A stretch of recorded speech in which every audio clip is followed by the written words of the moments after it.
Mònica Batet est une écrivaine de fiction espagnole d'origine catalane. Elle vit à Tarragone et sa langue d'expression est le catalan. Elle a étudié la philologie catalane à l'université Rovira et Virgili, et bien sûr, elle écrit en catalan. Elle a écrit 6 romans et un recueil de nouvelles. Elle a reçu le prix Premi Just Manuel Casero. Si, tu corriges je ne m'en offusquerai pas. En 2005, pour son premier roman, L'habitation grisa, aux éditions Empúries, en 2006. Son deuxième roman, publié en 2012, Noémiris el Rio, si, aux éditions Meteora, a été finaliste du prix Recueil. Son dernier roman, Una història es una pedra y llançada al río, si, aux éditions Anglais, a remporté le prix Reçu. Ce roman sera publié en espagnol en 2025. Il est déjà publié par Las Afueras. Tes nouvelles ont été traduites en espagnol, en anglais, en polonais et en grec. Et la résidence de Mònica est soutenue par l'Institut catalan Ramonès. Je vais lire le début de mon dernier roman, Una història és una pedra llançada al riu, que en français on peut traduire avec une histoire, c'est une pierre jetée au fleuve. Ce roman parle de folklore, d'oppression politique et aussi de comme l'histoire, la grande histoire, se répète. Le roman commence avec un conte populaire, d'accord? Et je lirai un extrait en catalan et après je lirai tous les contes populaires en anglais. Désolée parce qu'il n'y a pas une traduction en français, donc je dois lire en anglais et la traduction c'est de Peter Bush. Il est un grand traducteur de le catalan à l'anglais. Alors je commence avec le catalan, je m'arrêterai et je commencerai autrefois à lire tous les contes populaires en anglais. Et merci pour vouloir écouter mon histoire. En catalan. En aquest país tenim un conte popular que tothom coneix i pot explicar de memòria. Es diu El conte de la línia. La línia c'est en ligne. N'hi ha múltiples versions i gairebé cada família té la seva. La majoria comencen abans que els soldats s'enfrontin. D'altres ho fan quan els joves protagonistes han mort. I fins i tot n'hi ha uns quants que prefereixen iniciar-lo en el moment que la noia ja és un esperit. Tot i que evitaré els quan era i els quan ja no era, tan típic de les nostres narracions, l'explicaré com vaig aprendre'l de nen. En aquest conte hi ha un rei poderós, una noia jove, un soldat també jove, una guerra qualificada d'interminable i una línia que sempre m'he imaginat blanca i molt ampla. Aquesta línia és la manera que els governants del regne escullen per separar els dos territoris enfrontats. Ça c'est en catalan et maintenant je lirai en anglais. In this country we have a popular story that everyone knows and can recite from memory. It's called the story of the line. There are multiple versions and almost each family has its own. The majority begin before soldiers come face to face. Others when the young protagonists have died. And quite a number prefer to start when the girl is already a spirit. Although I'll avoid the when I was or when I was not longer. That's so common in our storytelling. I will tell it as I learned it when I was a child. In this story, there were a powerful king, a young girl, a soldier who was young too, a war described as endless, and a line I have always imagined as white and very broad. This line is the way the rulers of the kingdom choose to separate the two opposite territories. Hundreds of soldiers amass daily behind it. There are two lines, two bands of men. Some look at each other hoping to be challenged. They are bored by having to maintain the same position for so many hours. Because they are convinced the real war is what's happening on the other side of that line. 10 hours watching the others, thinking of fields full of corpses and abandoned horses, wanting to see blood spill. And there's also an order that echoes out. Keep your back straight and don't let your arms go to sleep. Month after month, wondering what lies on the other side of the line.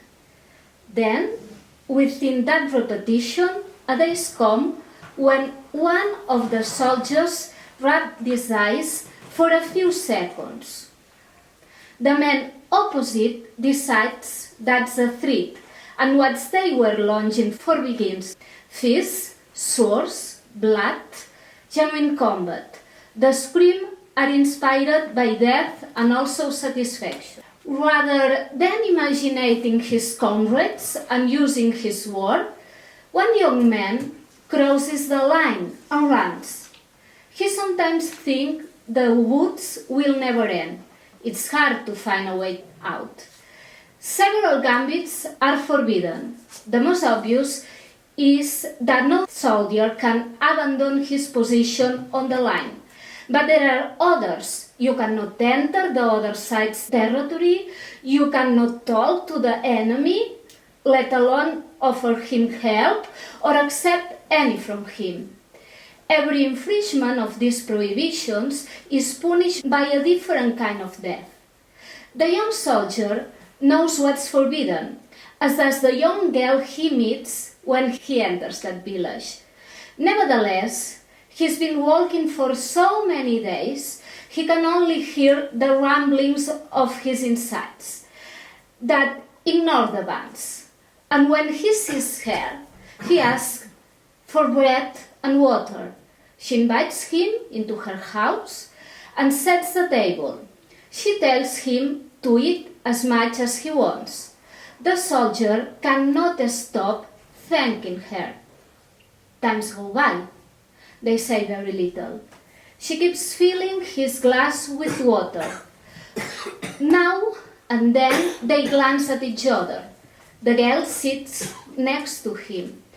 The word that's always on people's lips doesn't seem to exist. But soldiers suddenly walk in and take them away. They are in the presence of a king who wears gold rings and earrings. He asks them questions, but seem quite uninterested in listening to their answers.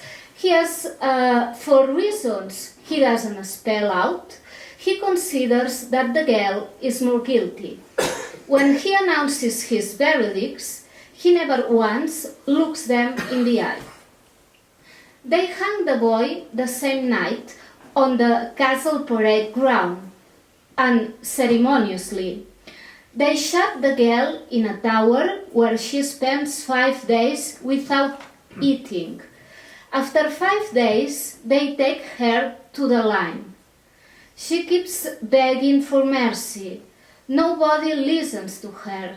They drag her along the ground, strip her, and cut her hair off in front of all those men who once again stand confronting each other with straight backs, not letting their arms go to sleep.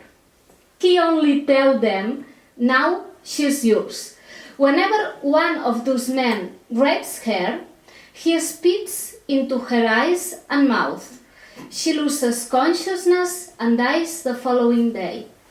Nobody dares to bury her, and the girl's body changes in sight of everyone until only her skeleton remains. When the skeleton is yet to become a skeleton, the king who wears gold rings and earrings declares then he is afraid to fall asleep. Every night a spirit appears to him, a girl with close cropped hair who whispers in his ear, "Bury me." The king refuses, indeed forbids it. Night after night, the identical apparition. She asks him to bury her, and he tells her that nobody should give orders to a king. However, in the end, he loses his mind and early on the morning jumps off the castle's highest tower. The war ends and time goes slowly by. It is there and nowhere else that a pilgrim comes on a summer afternoon, and the moment he sees the skeleton in the middle of the line, he decides to bury it.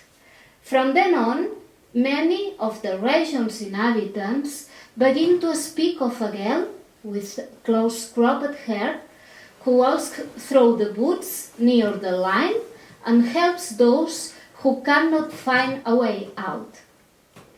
This belief, although it has evolved, lives on. They say that is why parents in our country are so happy to let their children walk alone. They aren't afraid they will get lost because they know that if that were to happen, someone would accompany them and not leave them until they reach a safe place. They also say that all those who die unjustly at the hands of someone else are blessed by being transformed into eternal spirits. When I was little and asked to be told the story of the line, and I asked for it a lot, I could never have imagined that ancient story will be relived almost identically in the present century.